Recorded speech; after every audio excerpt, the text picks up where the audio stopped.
So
You need to let the members know they need to sign in because they don't know you're going to be doing this. And they'll need to sign in so that they can take their votes. oh yeah. For the practice votes, Okay. they'll need to sign in, so just let them know. Okay. Exactly. Yep. Sign in. Travis. How you doing? Is he? Yeah, he is. Is my mic on? Yes. All right. You're ready? We got a quorum? Yep. All right. Like to call the House Population Health Subcommittee to order. Will the clerk please call the roll?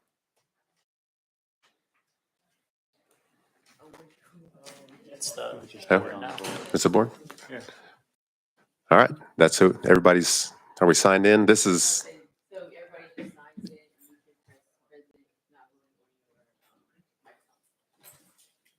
all right. Enter meeting. Let's go. There we go. We are live. All right.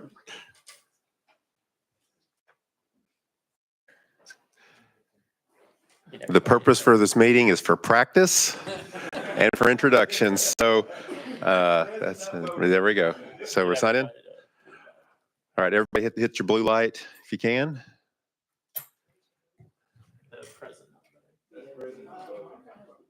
There we go.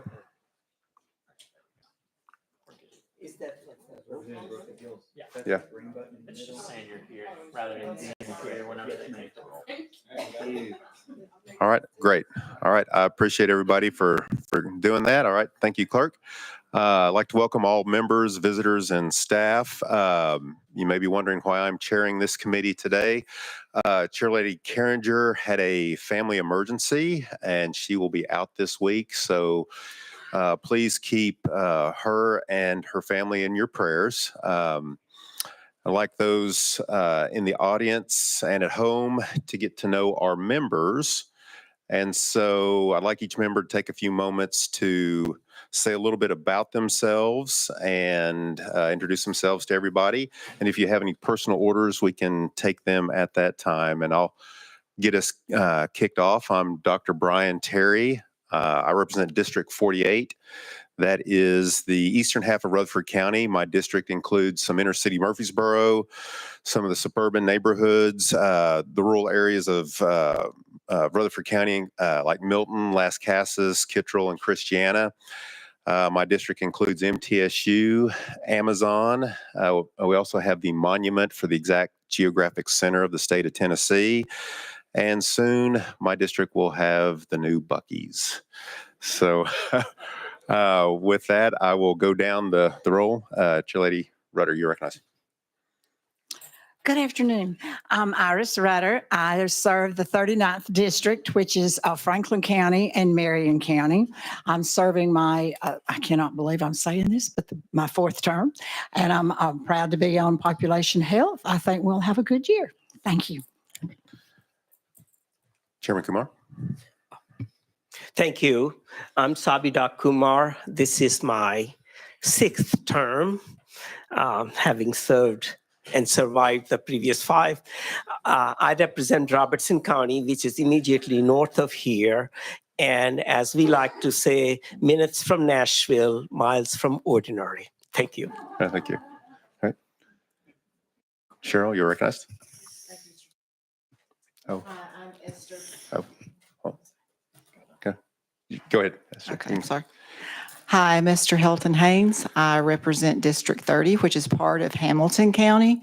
I also represent college, part of Collegedale with Representative Vital, but Little Debbie Snack Cakes is in my district. This is the beginning of my 4th term, and I'm looking forward to serving on Population Health. Thank you. All right. Thank you. Representative Brooks. Hi, my name is Shondell Brooks, and I represent District 60, which consists of Donaldson, Hermitage, and Old Hickory. I am new here, and I'm excited to be here. Thank you. Thank you. Representative Sherrill. Thank you, Chairman.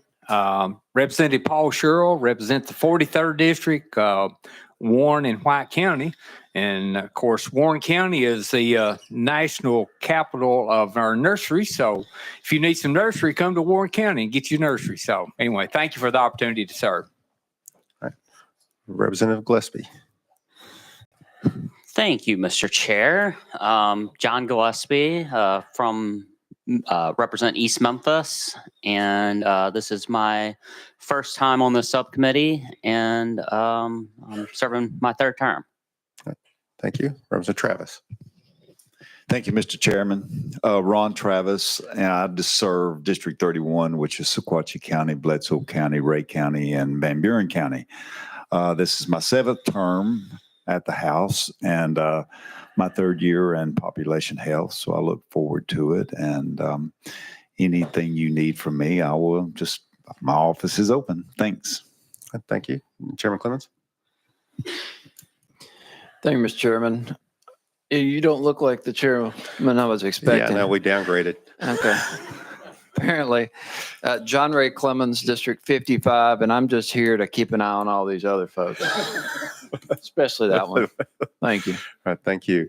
Appreciate everybody for their introductions. I've got a list of rules that we have and some subject matters that we need to go over for this. But before we do that, I would like to introduce the committee staff to us. The attorneys are not with us today. As you know, this is bill filing deadline, and they are working on some bills right now. And so we have Heather Asbell and we'll have Jamie Shanks will be our committee attorneys.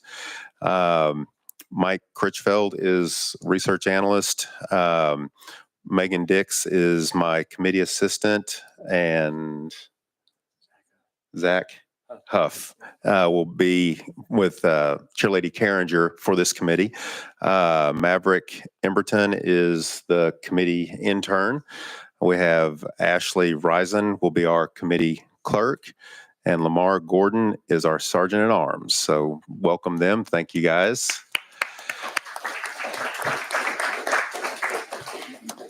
And as you know, the committee structure has changed, and you may be wondering why we have a couple of departments that are going to be presenting and talking to us, introduce themselves to us this year. So with these changes, it's expected that in addition to the kind of bills that we heard last year, that Population Health Committee will also be hearing bills related to intellectual and developmental disabilities, mental health, and some of public health bills as well.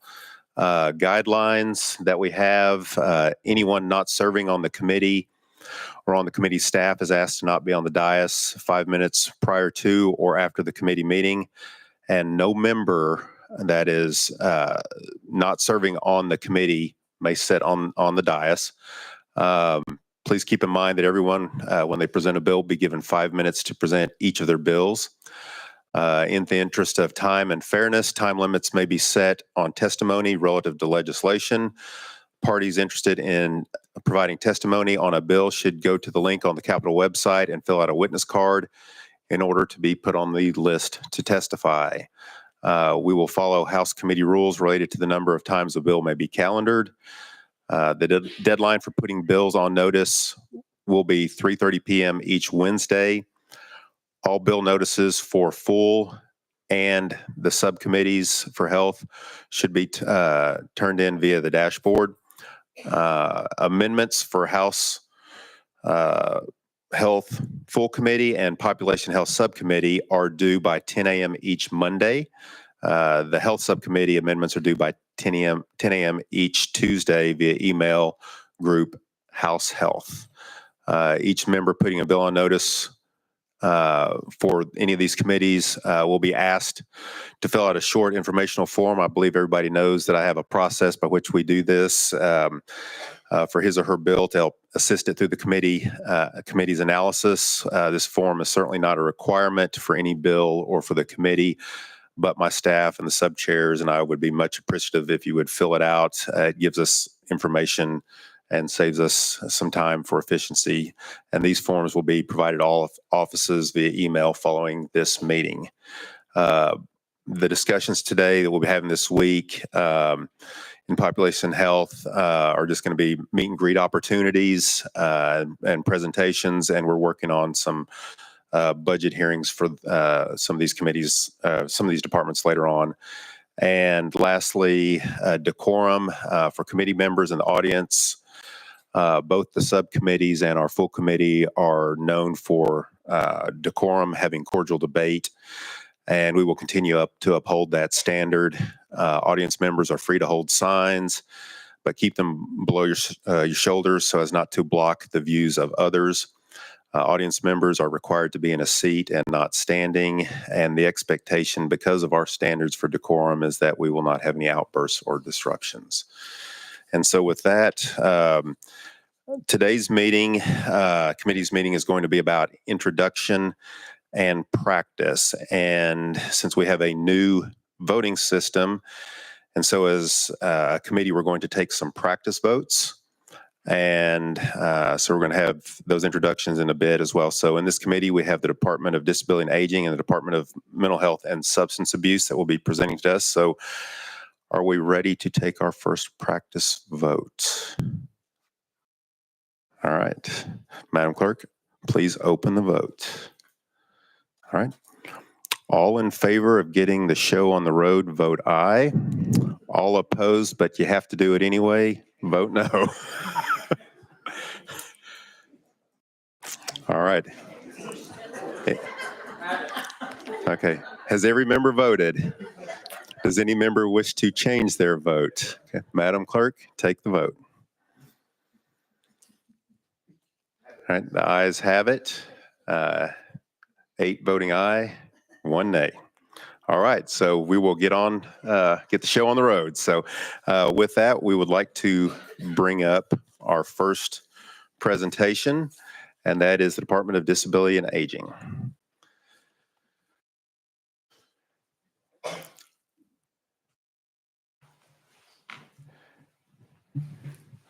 I believe we control the mics up here. You no longer have to push the button, if I am correct. All right. All right, thank you, Mr. Chairman, and thank you, committee. My name is Trey Jones, and I'm a legislative liaison for the Tennessee Department of Disability and Aging.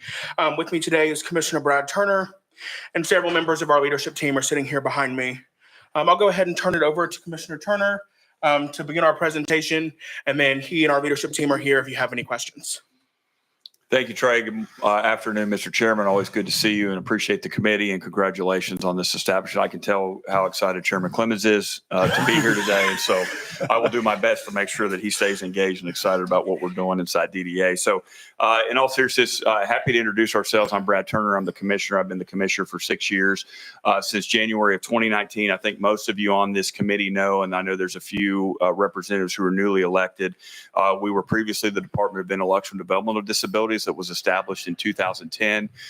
Governor Lee made the decision a few years ago to have a conversation about moving aging and the previous Tennessee Commission on Aging and Disability and streamlining that to be a little bit more efficient and effective for the constituents across the state of Tennessee, which led to the creation of DDA. So in April 2024, I think Trey, I'm going to let Trey handle that. Thank you, Trey. You can see Governor Lee signed into law the Disability and Aging Act. This merged the departments that I was just referencing into one department, and it became effective last summer on July 1st of 2024, and very excited to engage with the previous commission. Still have a lot of good folks that are working over there that historically have supported the aging community. Why DDA? So just to give you a little background, if you're not familiar, adults 65 and older are actually the fastest growing demographic in the state of Tennessee. And to be even more specific than that, in East Tennessee, along the Appalachia Trail and the Appalachia region, that is the fastest growing area in the entire Southeast. And a number of folks that are moving in that area are coming from traditional retirement areas, specifically Arizona, Georgia, South Carolina, and Florida are moving into that area, and it's the fastest growing one in the entire Southeast. So TCAD, the Tennessee Commission on Aging and Disability, was Tennessee's federally designated state unit on aging, but it was only one of two in the nation that did not fall under a department or a cabinet level agency. I want to say Delaware or Michigan was the other state that did not have that area of the state unit reporting up through a commission level or cabinet level position. We changed that obviously when we became a new department, and that has been incredibly beneficial. So DIDD and TCAD then merged to provide supports to the populations in very similar ways. The IDD community and the aging community, we share very similar priorities, which many of you are familiar with. The need for housing, caregiver support and availability, transportation, and obviously one of our core values is maximizing independence and the dignity of individuals that we have the pleasure to support. On the next slide, you'll see, who do we serve? So we serve individuals that are over 60, children and adults that have intellectual and developmental disabilities, and adults with physical disabilities. One of the things that a lot of folks are not aware of when you add all of those individuals together that technically fall under the demographic that we have the privilege to support, it's almost 1/3 of the state of Tennessee population. It's close to 2 million people who have a diagnosed intellectual developmental disability who fall into that 60 and over umbrella. So we do have the privilege to serve a wide swath of people. On the next slide, the services that are provided by DDA, and obviously we're happy if you have questions to answer them here, but if you need to set up some time with either myself or my team to answer questions about specific programs, we're happy to do that. The Tennessee Early Intervention System, this is one of our most popular programs. Tennessee is the only state in the country that actually serves children up to the age of 5 through early intervention, which allows them to maintain the progress that they have developed through their therapy sessions and through some of the providers, so they're ready to enter into the school district. Katie Beckett Part B is something that we have uniquely positioned ourselves across the country to be very innovative in this space. When you think about the Katie Beckett waiver that President Reagan signed into law in 1986, Tennessee was one of the last states to formally implement that, but the way that we had done it has been very beneficial because we've created flexibilities for parents to actually have the ability for them to be able to choose what their child might need and not be so aligned with, you can only do this. We've created flexibilities, which has been really beneficial. Medicaid alternative pathways to independence. This is something that we work very closely with the legislature on. These are state dollars that allow the utilization of technology for Tennesseans who are older than 18, who have disabilities as they're leaving school, to be able to use technology to stay independent or become more independent through job training, community placements, things that we believe in. And what we want to do is make sure that we promote independence. And the last thing that we want to do is that we create an environment where if they do not need to be supported through state programs or through too much state engagement, we allow them the independence to do that. Home and community-based services are Medicaid waivers that we work very closely with our partners at TennCare on, the 1915C and ECF choices for IDD, and then the options program for older adults. Our long-term care ombudsman program, this is incredibly important because they are advocates for people that find themselves in long-term care facilities. If they need an advocate, the ombudsman program allows them to have someone that can actually advocate for them and make sure that their rights and ability to live independently are protected. Seating and positioning clinic, the state of Tennessee is the only state in the country that has a standalone seating and positioning clinic for people that might have mobility needs. I'm incredibly proud of what we've done with that. We have 3 locations, one in each of the grand regions. We also have a mobile clinic that can go out to very rural areas to make sure that Tennesseans who cannot access transportation appropriately or effectively, we can get to them so we can make sure that their services and their needs are met when it comes to mobility. Nutrition services obviously are very important. When it comes to Meals on Wheels, our aging team, using a lot of the programs that they have and working very closely with our area agencies on aging and disabilities, our AAADs is the acronym for them. We work closely with them to make sure that older Tennesseans can get meals delivered to their door, because that obviously is incredibly important in their overall health. Benefits counseling to make sure that individuals with intellectual developmental disabilities understand that you can work, that you can gainfully have a paycheck and be respected for your paycheck, and you're not going to lose benefits that way.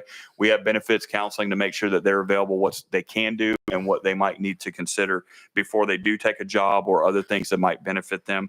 A complete service list obviously is found on our website. We've got a brand new website that now incorporates both sides of the space, disability and aging, so people can easily access that. And then our family support program is one of our longest standing programs. It's been around over 30 years. These are grant programs that are found in any of the 95 counties that families can access that to get a little bit of help if they need that.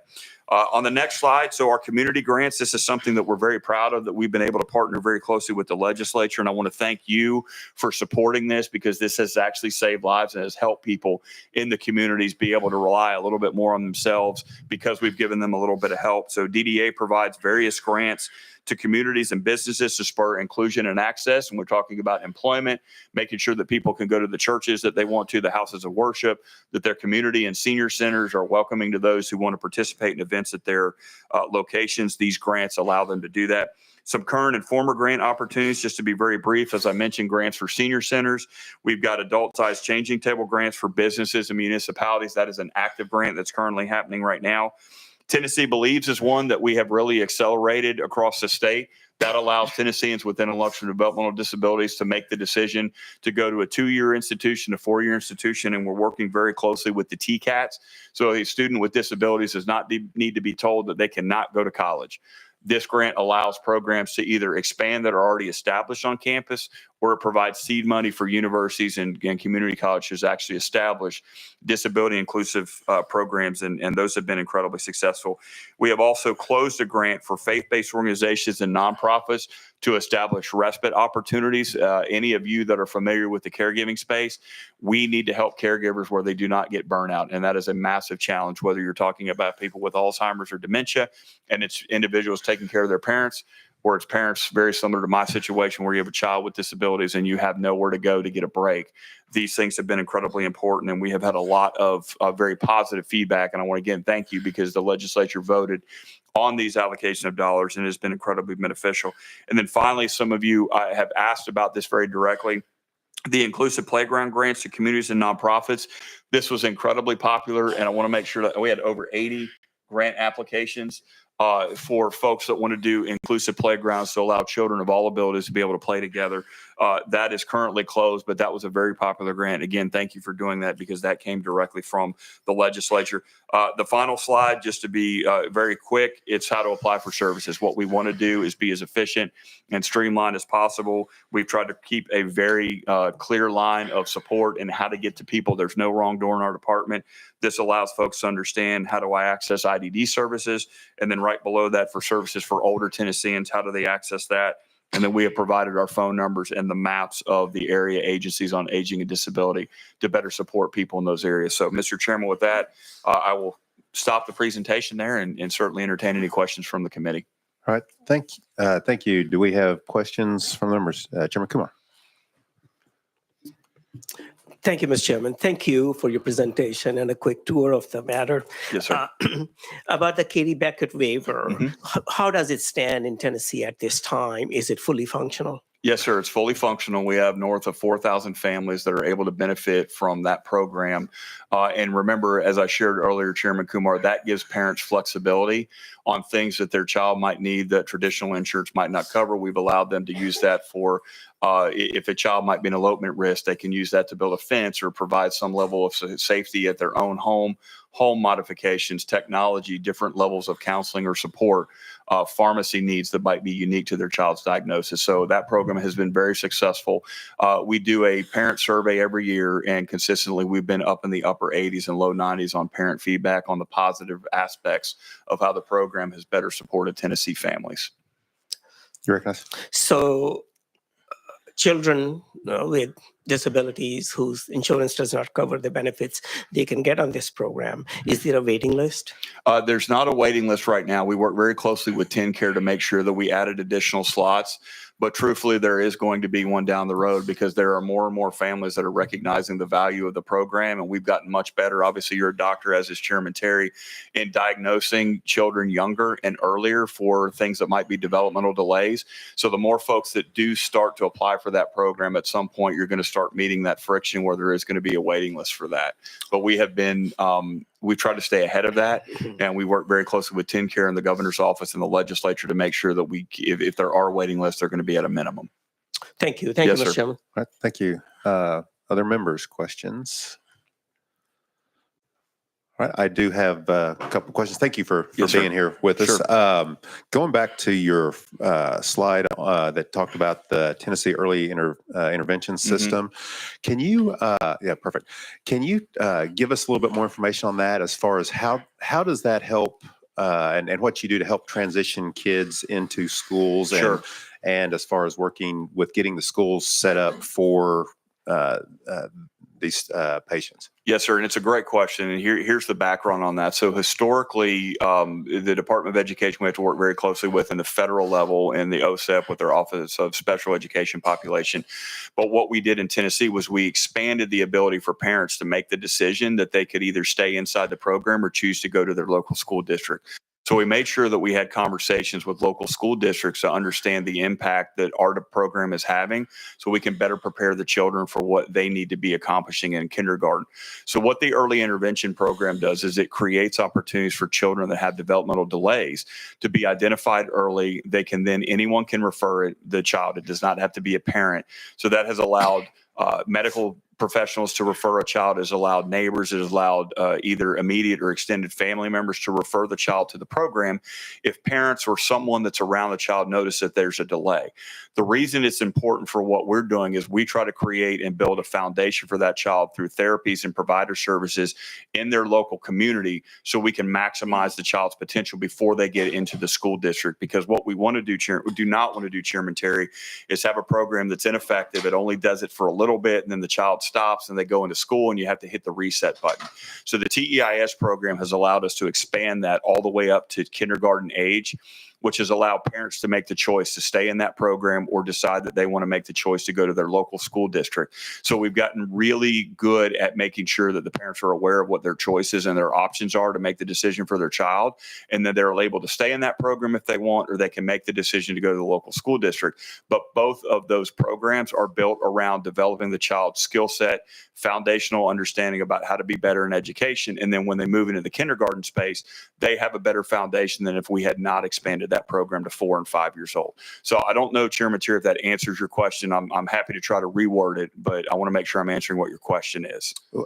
Thank you, and appreciate you with that. So I guess the further question I have follow up to that is, so one of the biggest issues, both, and you being in the position you used to be in, the county commission and our city schools as well, one of the biggest issues that they have is with special groups that are outside the bell curve. And so you're saying as far as up to kindergarten, so now they're in first grade, second grade.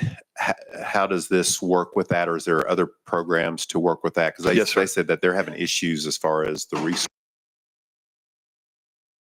Even a bigger conversation around that. So with about 24 months, about 2 years ago, I did a state tour and a state conversation with about 100 superintendents and administrators around the state to better understand the challenges that they're having, specifically with students with disabilities, but mainly, and this is the area I think Chairman Terry you're getting at, there's been a real challenge with students with disabilities who have behavioral issues, what we call co-occurring diagnosis. So that is why the Katie Beckett program is so important, because when the child ages out of the TEIS program, the Katie Beckett program, the family support program, they're all available to make sure that the parent can continue to have the support that they need to not only support the child in the school, but make sure that the child is receiving the services and supports outside of the classroom. So we've tried to marry all of those programs where we create that front end and back end and bookmark an individual's life with disabilities to make sure that they are supported and they have the right resources. So when teachers and principals and administrators call us, we can reference all the programs that we have. And then on the tail end of that, the Medicaid Alternative Pathways program, the MAPS program, is an extension of things that they would be receiving in school, where we start introducing technology and life skills to make sure that the individual and their parents understand there are still going to be supports for your student and your child when they exit the school system, that they will be able to continue to live independently, work independently, whatever they want to do. And then that's also where the ECF program comes in. And we worked very closely with TennCare to make sure that the ECF program meets the needs of the individuals. As soon as they exit the school system, they become old enough to apply for that program and that waiver. All right, awesome. I'm following you now. Yes, so sir. Thank you. That's no problem. Like I said, we've No slept problem. since the last time we're in session, Sure. and so appreciate all that. Yes, sir. On the long-term care ombudsman, obviously, I want to learn a little bit more about that, or have you discussed a little bit more about that? It was, I guess, 2 years ago, obviously, with my mom. She passed away, but all the issues that she had, and of course, I was her advocate. And can you just give us a little bit more information about that? Well, and you just really nailed it, Chairman Terry, right there. Is the ombudsman are an incredibly important program. They're very independent from us because they need to be independent to be able to say, hey, here's some of the real challenges that the state is experiencing, and here's what we are seeing from people that are not being supported. So one of the things that we have tried to do is work very closely with Teresa Teep, who is our state ombudsman, is better understand how we can support the ombudsman program, which, to your point, Chairman Terry, is how do we help people that are trying to advocate, but also how do we help people who do not have advocates around them? And that's the space that the ombudsman begins to fill. Is every individual needs to have their dignity honored and maintained and supported and seen, and the ombudsman program does that. So we're working very closely with the ombudsman, with a lot of our healthcare facilities, working with Commissioner Alvarado with Department of Health in some of the things that he's trying to do to make sure that the ombudsman program continues to have the right light shined on it, so people understand how important it is to have someone that can advocate for an individual who does not have family or someone around them who can advocate for their needs. And that's exactly what that program is working towards. I appreciate that, and that I can't emphasize how important that is. Yes, sir. In that area. Do we have any further questions? All right, seeing none, before we let you guys go, you didn't brag on yourself, so I'm going to. I've known Trey for quite a while, and I don't think you could have a better person working with you, a very, very strong advocate, and he's very diligent. So I think we're in good hands here.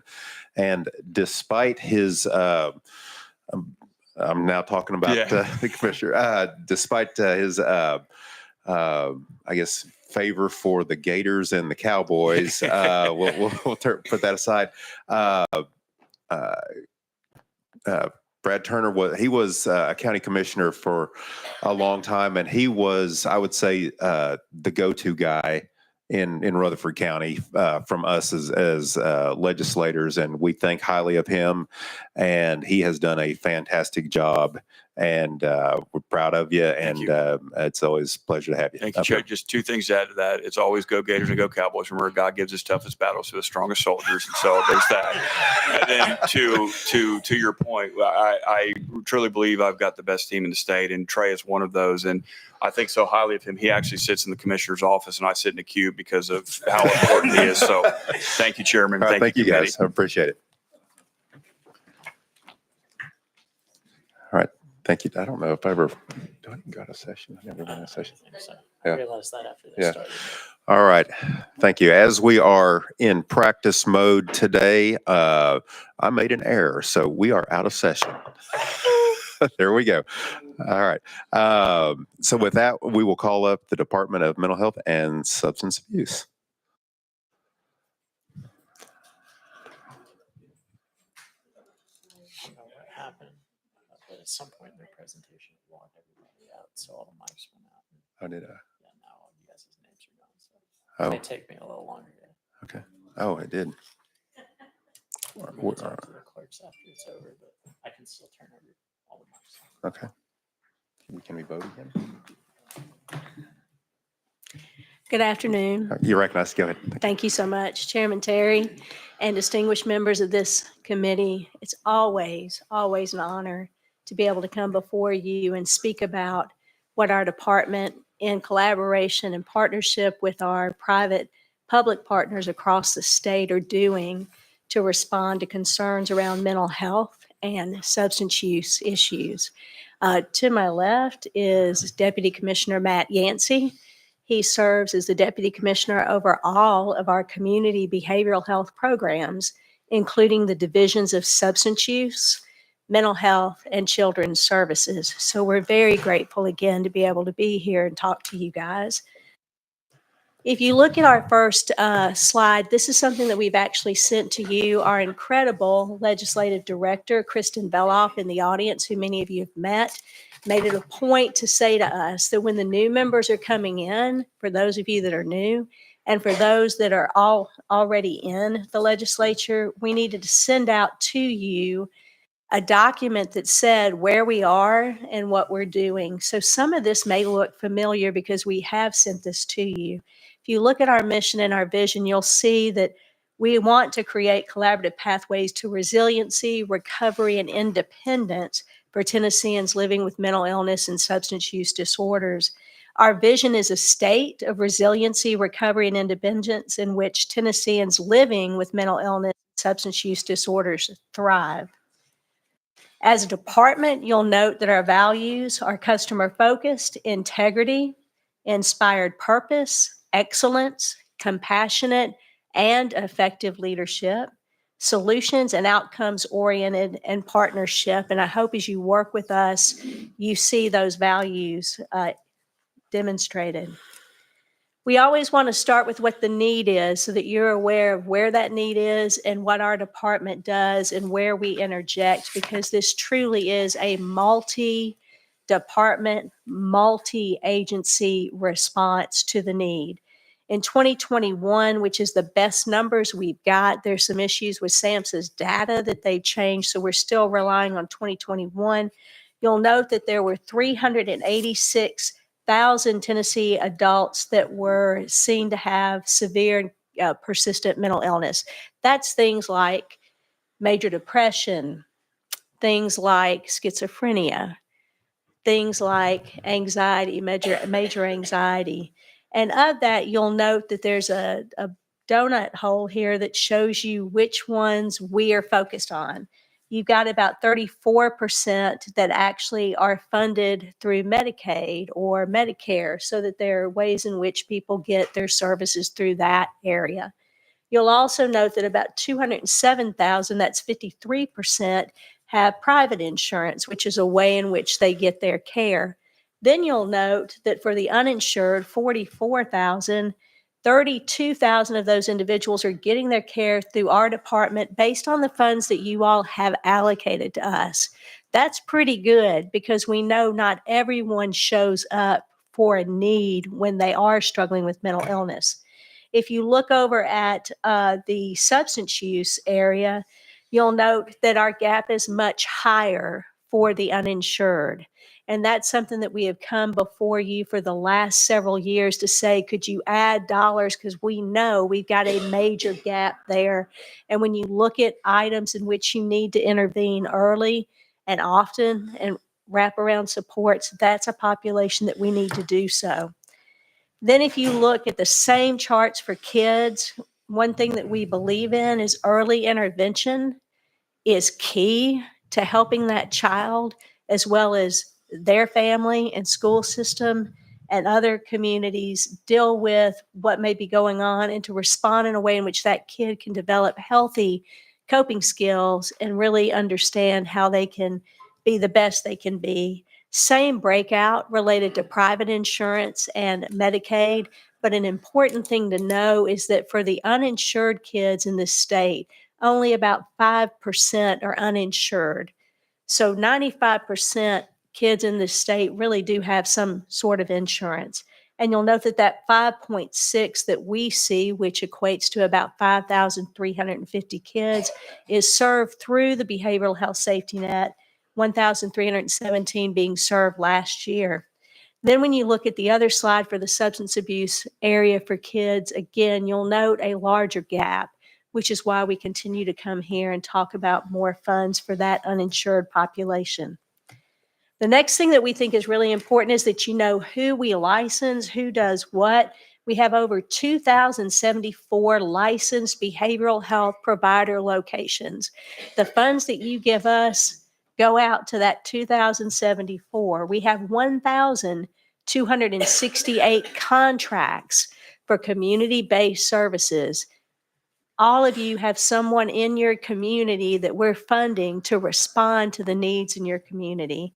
And then when you look at our hospitals, you'll note 587 beds at our regional hospitals and about 1,850 dedicated staff that serve both in the hospitals and in our central office. Next area, our budget. We think this is extremely important for you to see because you will note that we give more funding to the community because we try to intervene earlier than having a person be hospitalized against their will. But it's also important to make sure that we have the beds available for those individuals that need that hospitalization. So if you look at the breakout by funding source, state dollars that you give us represent 64% of the funding we give out. Federal dollars represent 19% of the funding that we give out.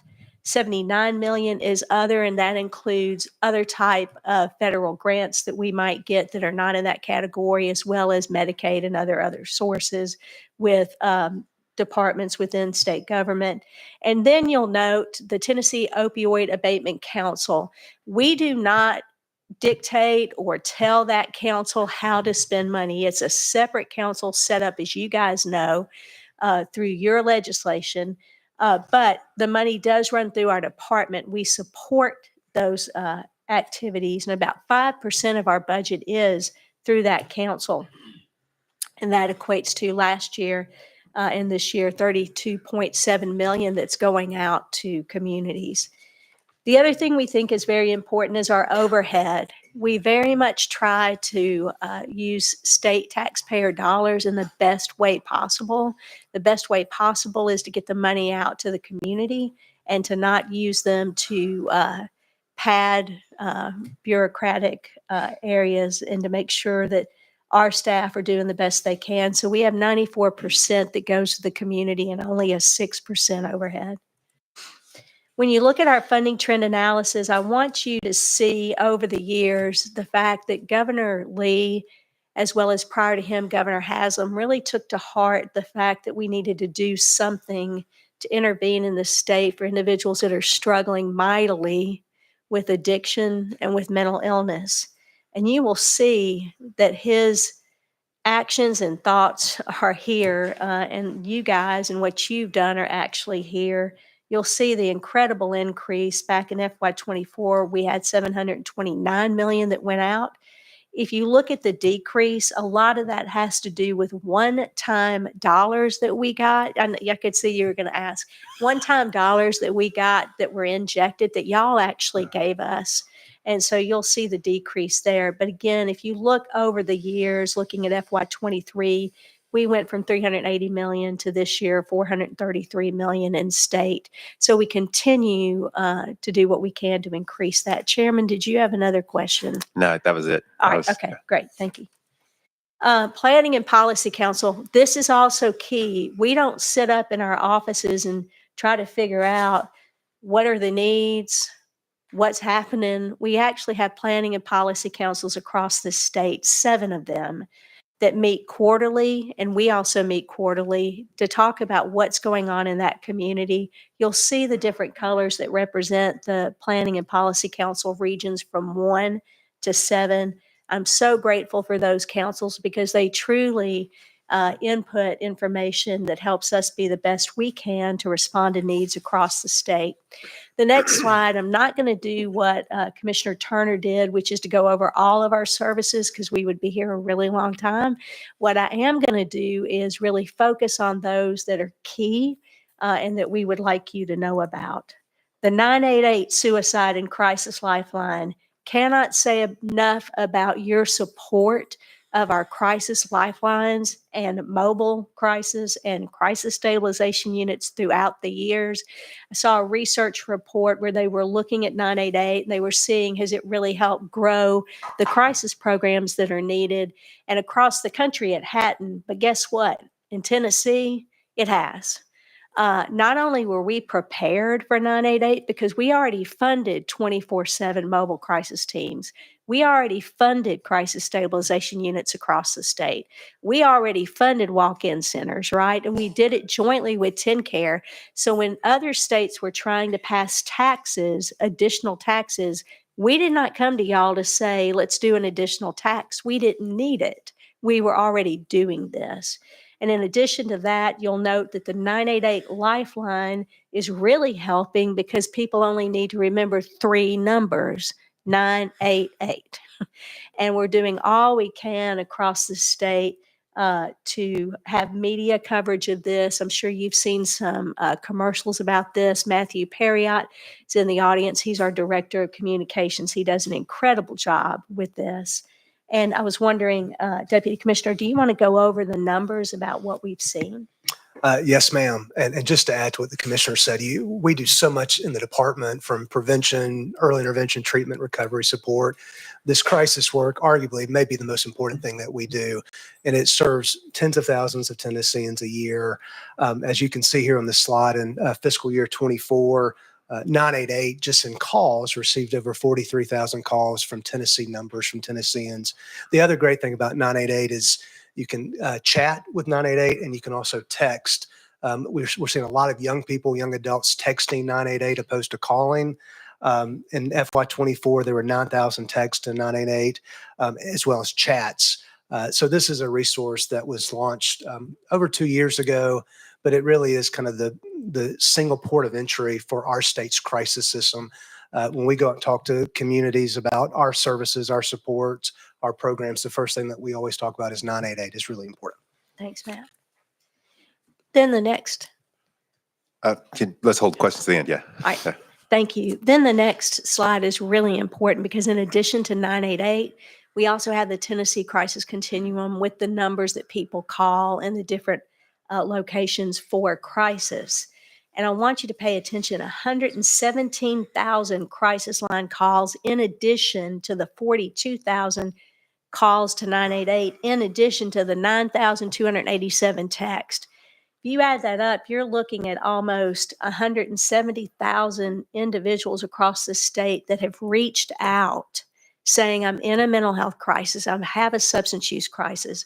And what we love is that the crisis assessments that were completed, because people are talking over the phone and helping to respond to that crisis, 63% were diverted from hospitals. Why is that important? It's important because typically those individuals are coming to our regional mental health institutes if they're uninsured. That's our population. If we divert somebody and get them into a same-day appointment, it means about $1,000 a day.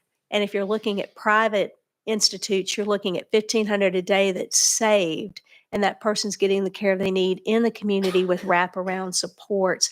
So we're very, very, very committed to trying to respond in the community when appropriate if that person does not come forward with a danger of themselves to others or themselves. So that's important to know that.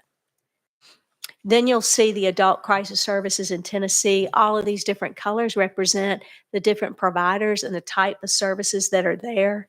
Again, we're so proud of the fact that we have this and that we're able to respond to over 170,000 Tennesseans last year that are struggling. If you look at children and youth crisis centers, again, very important. We're seeing a higher number of kids struggling. And what you'll see there is we have one crisis center that's up and going in Knoxville. They've had great outcomes. We focus on outcomes, and they were doing so well that we're looking at adding 2 more here in Nashville and 1 in Memphis for crisis stabilization units for kids. The behavioral health safety net.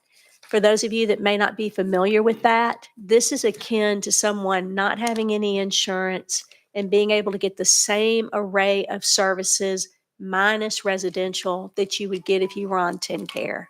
That's what the legislature allowed us to do. So if somebody's uninsured in this state, you remember the slides we just went over, those individuals can go to any one of the providers that we have across the state, and they can get those services needed to help them get into recovery and stay in recovery. Last year, there were 35,000 individuals that got those services. The most access services are case management, psychotherapy, and psychosocial rehab services, which are about helping people get into jobs. Then you'll see the behavioral health safety net for kids. You all, under Governor Lee's budget proposal, allowed us to expand this to kids. We talked earlier about what we're doing in that area. And you'll see this includes evaluation, individual therapy, group therapy, family therapy, case management, transportation, family support services, psychiatric medication management, and pharmacy assistance and coordination where needed.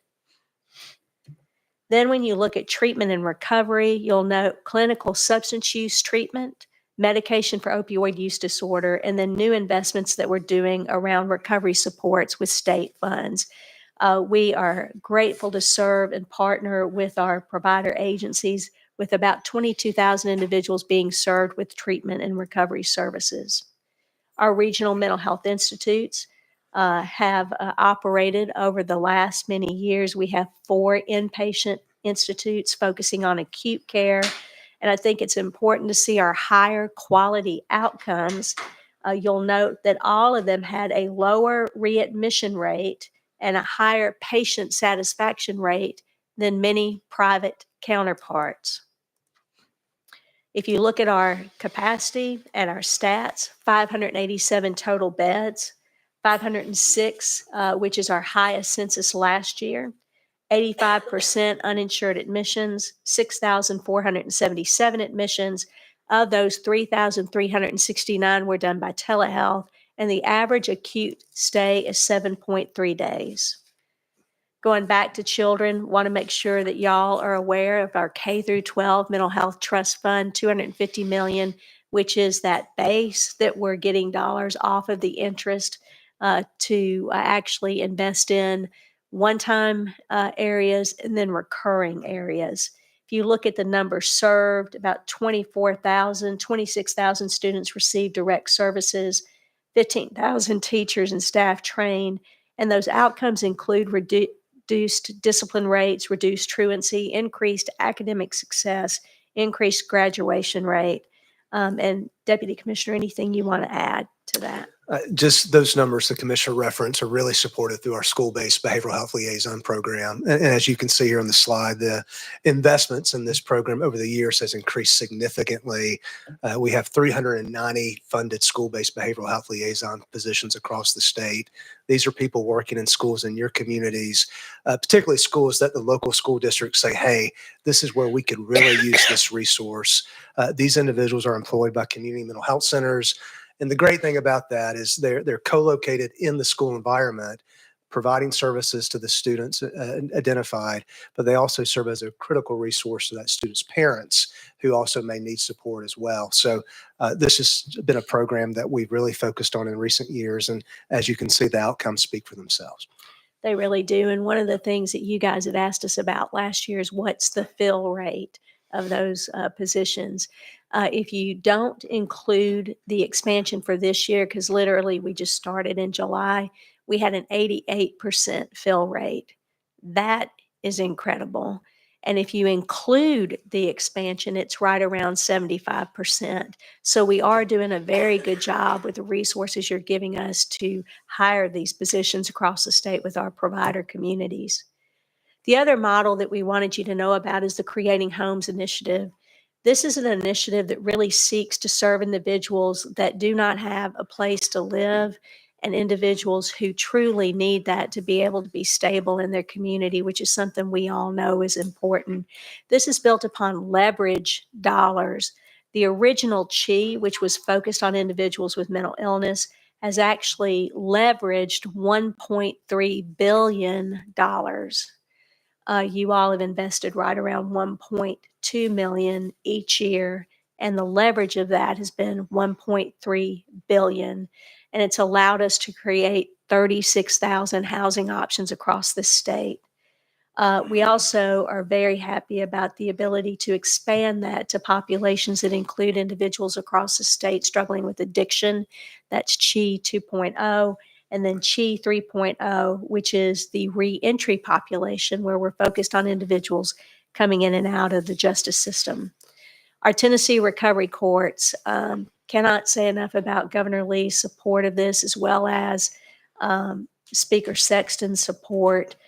We have now increased those recovery courts from 49 to 92, with the goal under Speaker Sexton to have one in every county, 3 more counties to go.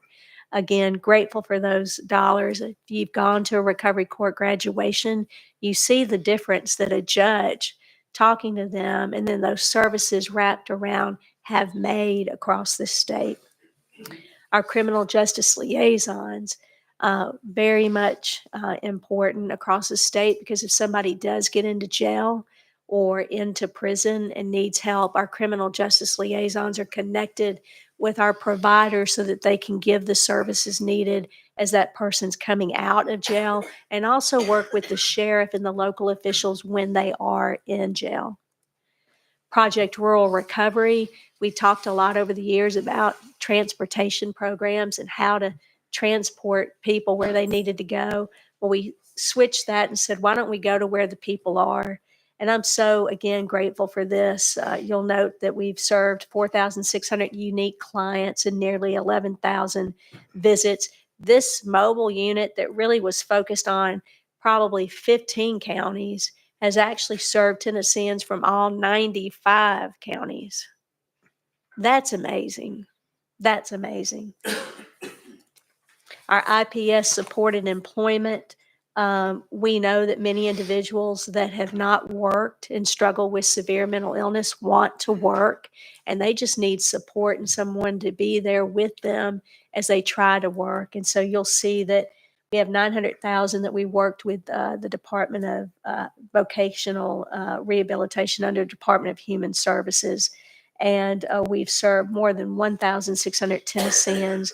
And what we love about this is that the average salary is about $13.34 per hour, and the average hours worked is right around 30. So individuals that have traditionally not worked are seeing hope and know that they can and they are working. The final part of this is our certified peer recovery specialist. I was talking to my brother who actually had a heart attack about 4 weeks ago. I'm very close to him. He's only 54 years old. And he and I were talking about what has made a difference as he's getting into rehab. He owns his own business in Jackson, Tennessee.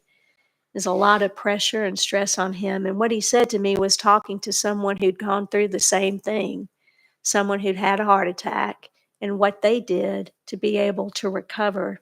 That's what our peer specialists do. It's individuals that are in recovery from substance use, individuals that are thriving with mental illness. And they go across the state and they represent the ability that you can get well.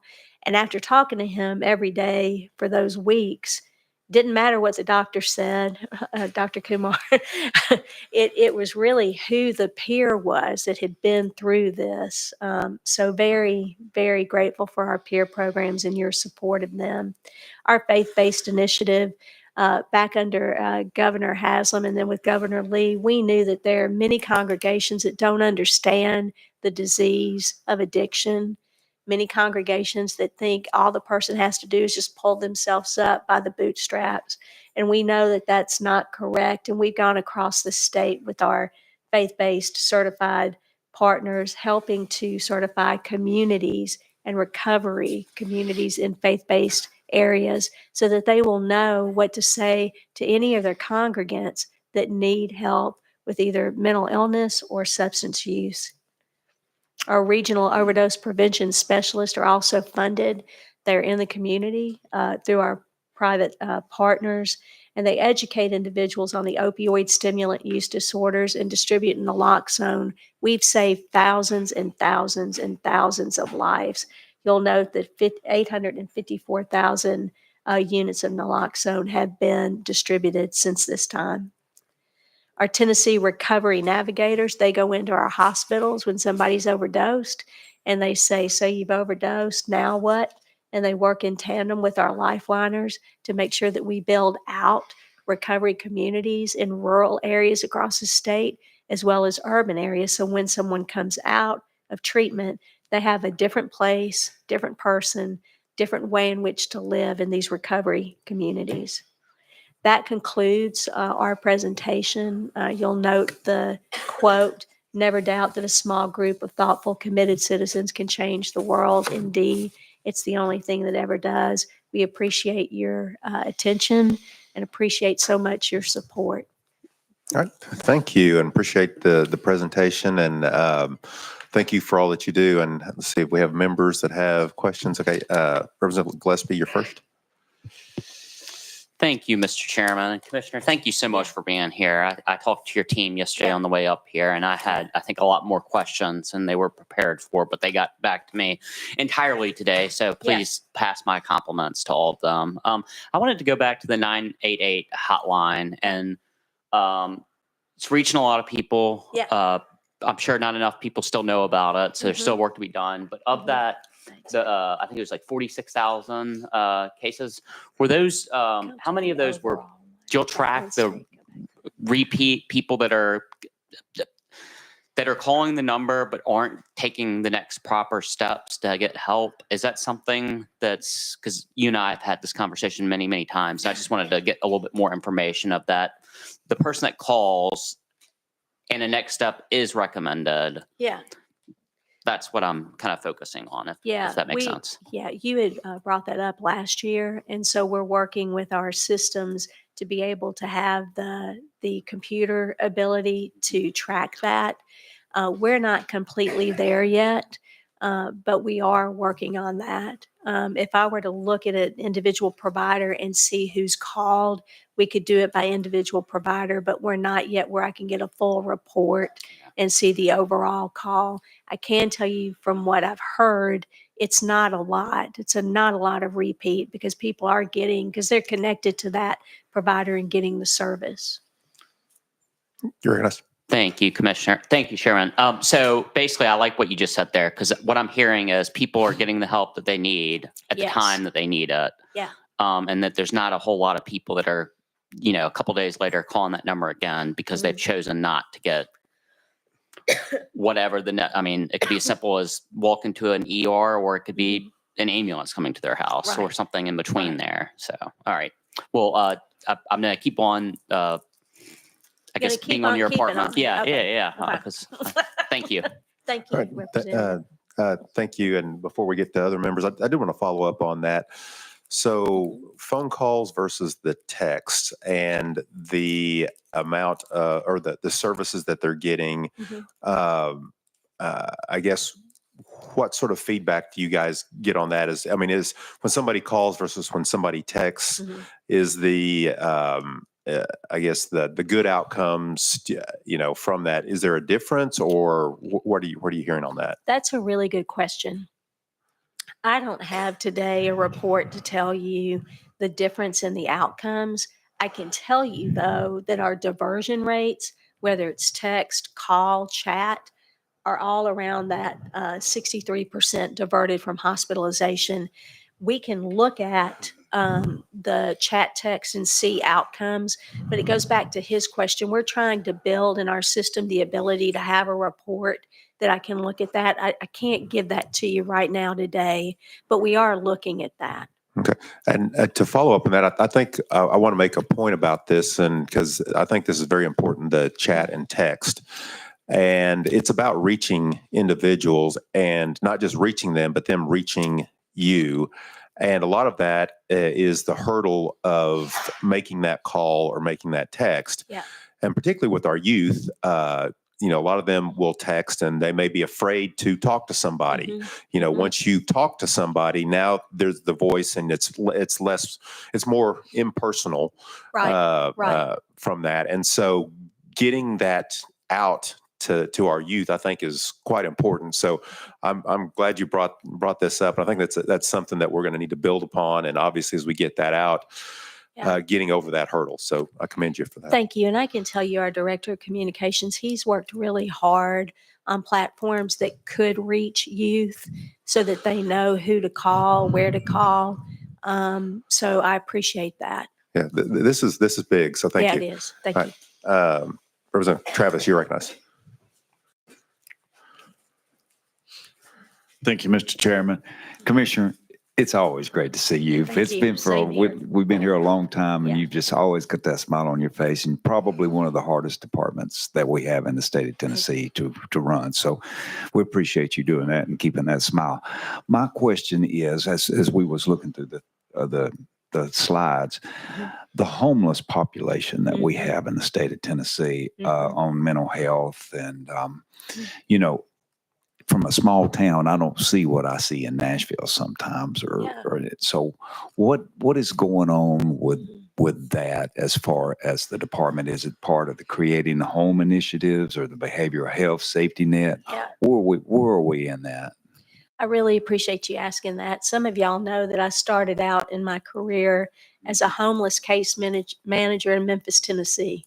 That was one of the best jobs I ever had, because you could actually work with somebody that was homeless, and you could see where they were the day that you talked to them, and then 3 months later, completely different person. So it's very, very rewarding to see what we could do. So my answer is rooted not only in what I know in my role, but what we know from the work I did in Memphis. We have a program called the PATH program, PATH. It's a federal program that we administer, and our local providers get those dollars to specifically work with individuals who are homeless and struggling with mental illness or struggling with addiction. That's one pathway that we work on. Second pathway, as you said, were the different crisis programs. So I literally have been places where I can see someone needs help, and I'll call and say, hey, there's somebody right here. They don't seem like they're doing well. They seem to be agitated. Can someone come out in our mobile team that the provider's contracted to do and come do an assessment? Those are the things that we are doing, and that we will continue to do in partnership with our providers. So thank you for asking about that. You're recognized.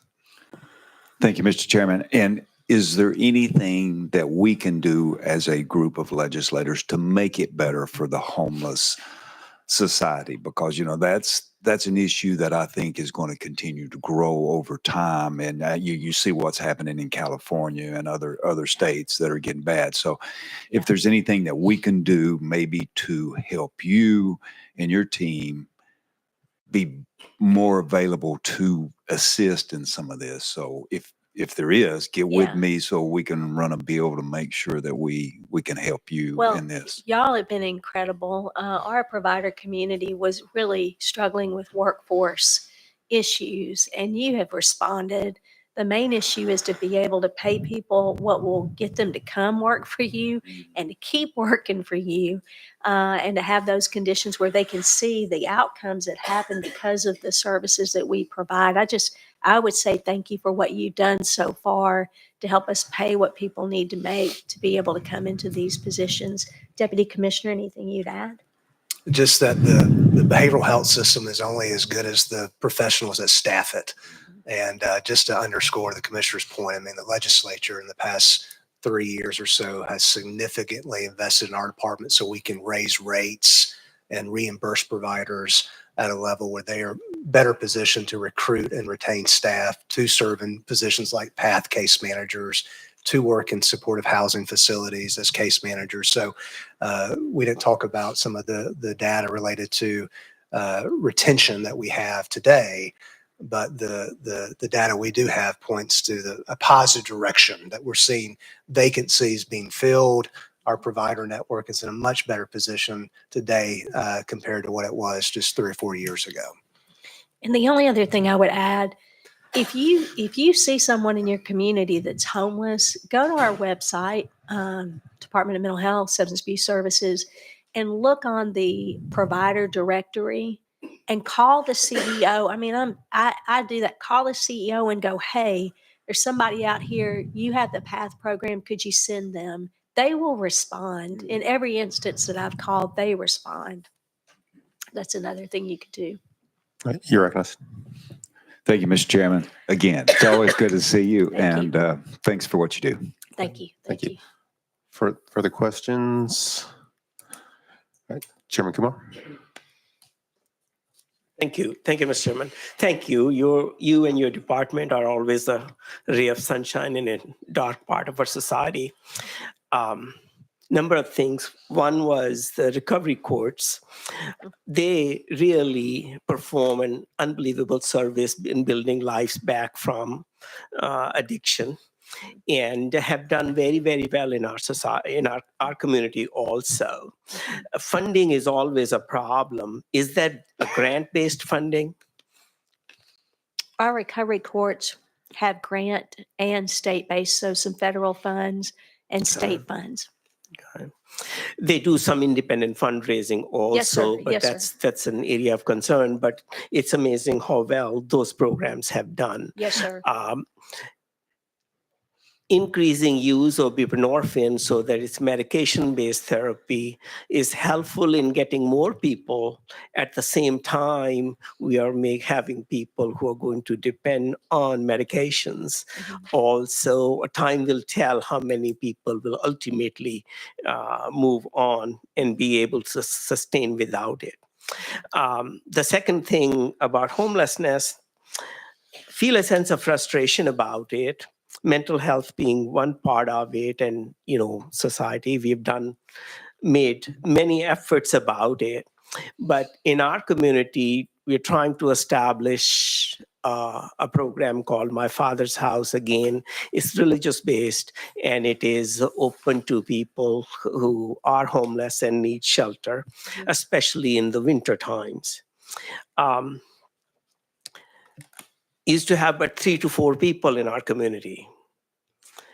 That number grew to 47 as people who are living at home discovered that they go to the shelter and don't have to heat their home. And we are supporting them. Some of them, we are putting them up in hotel rooms and so on. But if that becomes a trend, then if it's too cold, I don't have the money to heat my home, or why bother heating my home? I can go stay there. That is not sustainable. Mm-hmm. We are struggling with that. It was a surprising trend that, what happened from 3 to 4 to, we are talking 47, and there are not enough hotel rooms either in a small town like that. But I just wanted to share that with you. I don't think you have an answer to our problem. And it is very difficult to say no, because again, it's a program based on love and compassion and faith. Right, right. And you've answered the question about mental health for children. Is the problem getting worse, and how rapid is the growth rate? Before I go to that, I'd like to go back to the problem that you're having in your community. You're talking about Springfield, right? Right. One thing that your mayor in that office may want to look at is what some other larger cities do, which is in the winter to have grant programs to give out to individuals that meet a certain poverty income so they don't have to leave. I don't know if y'all are doing anything like that. I don't know if you get community development dollars like some of the urban areas do, but that's something that you might look at that prevents them from needing that shelter. Yeah. Yes, sir. Definitely, yes. We've worked on the idea. It is just occurring to us and to Yes, them yeah. that it is less expensive to pay somebody's electric bill Yes. than to put them in a hotel for a few weeks. Absolutely. Okay, Absolutely. thank you. Yes, sir. And then on the kids' concern, is it growing, the mental health, substance use concerns with kids? Positive news that I can tell you from recent research, the substance use part's going down. It's decreasing. Isn't that great? I'm really excited about that. Very excited. Negative news, not so positive, is on the mental health side, not so much. It's interesting. Yesterday, Deputy Commissioner and I were talking about his daughter and about the cell phone use among teenagers across this state. And we were both talking about, how when we were growing up, we didn't have that. You didn't have that 24/7. If you were being bullied, 24/7 being bullied. If you're being made fun of, 24/7 being made fun of.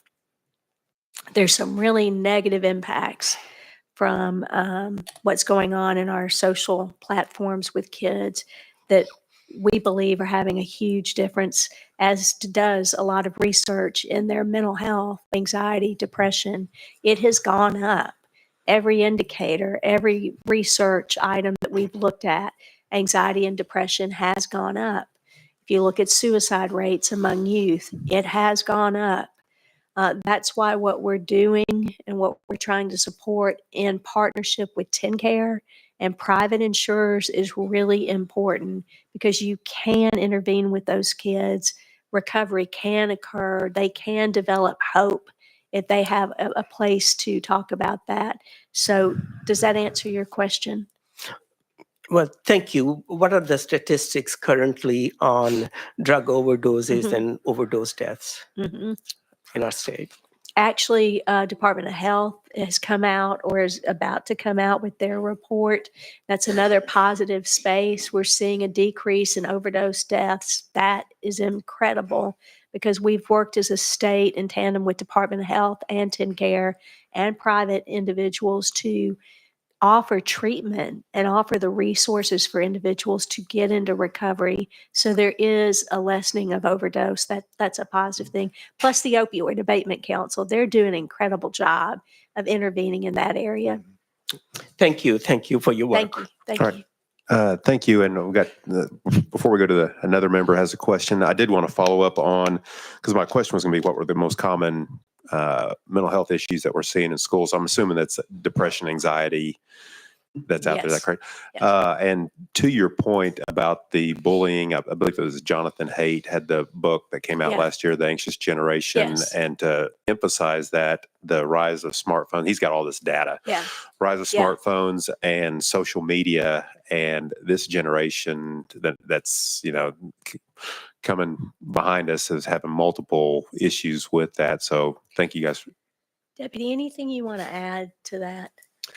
Well, I've got a 13-year-old daughter, soon to be 14. And the commissioner asked me yesterday, she said, Matt, of all the mistakes you've made as a parent, which I'm sure is a lot, which is true. She said, I know she didn't say that, but she said, what is the one mistake that you think has, had the biggest impact? And I said, it's when my wife and I gave our daughter a cell phone when she turned 13. And probably like many kids, and I'm certain like many parents in our state, children are coming back saying, hey, all my friends have a phone and I can't stay connected without a phone and I can't keep up with my friends without a phone. And we caved in But to your point, Chairman, I think the ubiquitous use of cell phones, social media, you look at the Surgeon General's report a year or two ago on social media, just about every young person is spending an inordinate amount of time using social media. And I think there's a lot of research that supports a connection between use of social media and negative mental health without question. Yeah, I agree. Thank you. All right, Representative Cheryl, you recognize. Thank you for the opportunity to be here today, and thank you for being here. Appreciate what y'all do. I'm coming from the law enforcement side. Yes. As I have city police officers, county officers that deals with homeless people. And, you know, they're asking the question, what do we do with them? Mm-hmm. Well, what is the best way to help these people that's out here homeless? Is there a number for their law enforcement to call or Yeah, contact or what? What I really would suggest, you're from Sparta. Yes, ma'am. And I don't know can you look up real quick who covers their community? What I would suggest is that, and we'll get you the phone number. I'm not going to ask you to look it up. I'm going to get you the CEO's number in Sparta and have them reach out to that police and say, what number of these individuals have mental health or substance use issues, and how can we help with that? On the other population, as you know, we don't have the resources or the funds, but if they're struggling with mental health and substance use, we have grants that can help that person. Okay. And if that person would want a partner and get them into help, we can do that, and we'll get that to you. Thank you very much. You're welcome. Thank you. Thank you. Any further questions? All right, seeing none, as I bragged on Commissioner Turner, I'm going to brag on you a bit. And I do want to say, you know, when you talk about providers up here, and I can tell that you've been a provider, and in this arena, just listening to your tone and your inflection, I can tell the passion and the care that you have. And that's something that in this demographic that we're dealing with, having that is a huge asset. So it does not, I mean, it's something that I've picked up on, and I do commend you for that. But one of the comments that y'all did talk about the providers, I did want to bring something up about the peer program that you had. And so even though as a provider, we can have the best bedside manner in the world that we think, our ethos with somebody dealing with this is not the same as a peer. Mm-hmm. And so that program, for me, I think that is fantastic and is something that I think is an asset to those that are in this. And so commendable for you guys to have this program. Thank you so much. And, you know, as Commissioner Turner said, he thinks he has the best team in state government. I know we have the best team in state government. Just to give you an idea, you know, we have all been very diligent about the dollars we get because they're taxpayer dollars. I come from a family of business owners. I used to work with my dad as he would do his books. I know how important it is to stay on top of every dollar, as does everyone. One such example, we've got the Chief of Hospital Services in the audience, Ty Thornton. And this week he emailed me because we've been looking monthly at our budgets in our hospitals. And he said, look at this.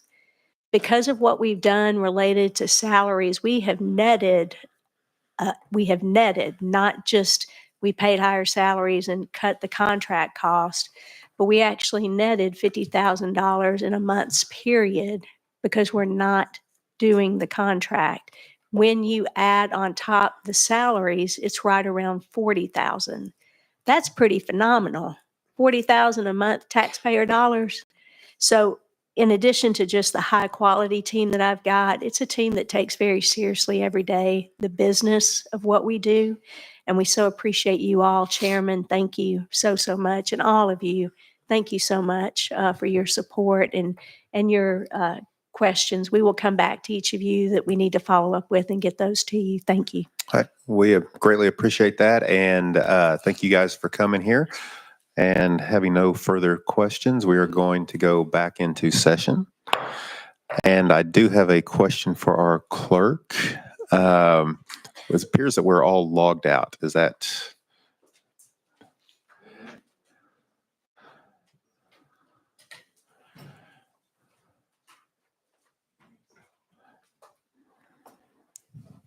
we need to, yeah. No idea. Okay. All right. I was going to take another mock vote, but since we are all logged out, we have now recognized another issue. So with no other business before us, we are adjourned.